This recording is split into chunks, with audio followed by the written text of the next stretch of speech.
Greetings, and welcome to this video where I want to share with you 4 holiday keyword and content ideas for your handmade business.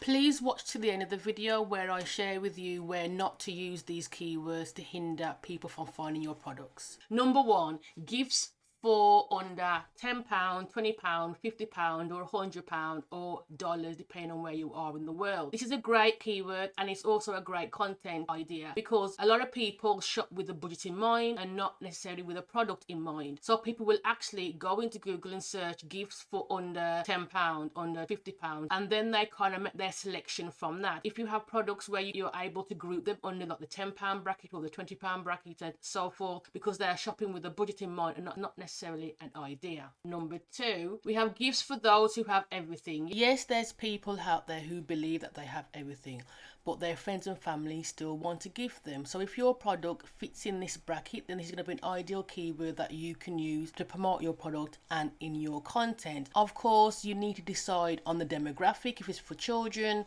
adults, and then that will be another area that you need to do some keyword research to kind of bring your keyword into a long tail keyword and add that demographic or that gender to that keyword, which will also help you localize your content and really bring those who want help in this area.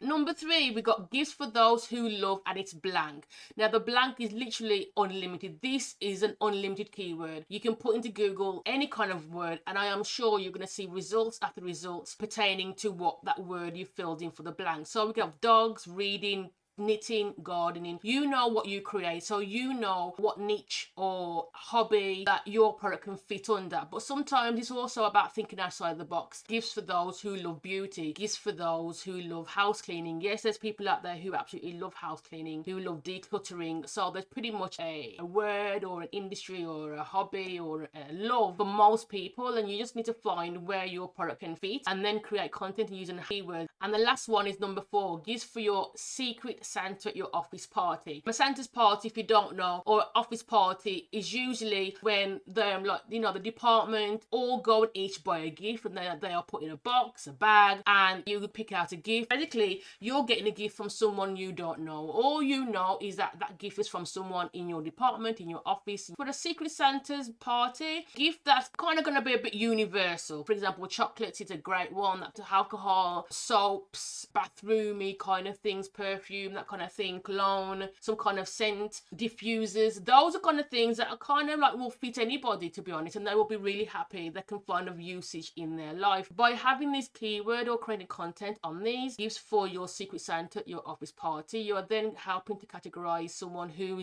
needs to buy a gift for their office and is not too sure on which way to go. By dropping this keyword out there, whether it's a hashtag, a keyword in your content, you're helping people again solve that problem.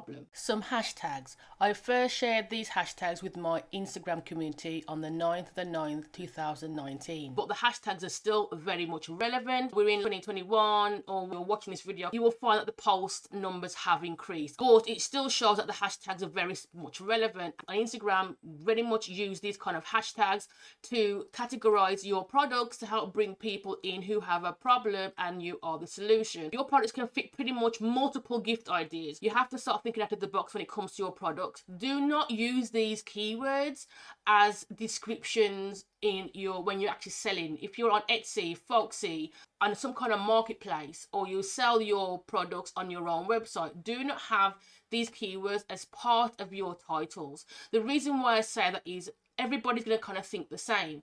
And when people search, for example, gifts for dog lovers, there's going to be, the search volume is going to be huge.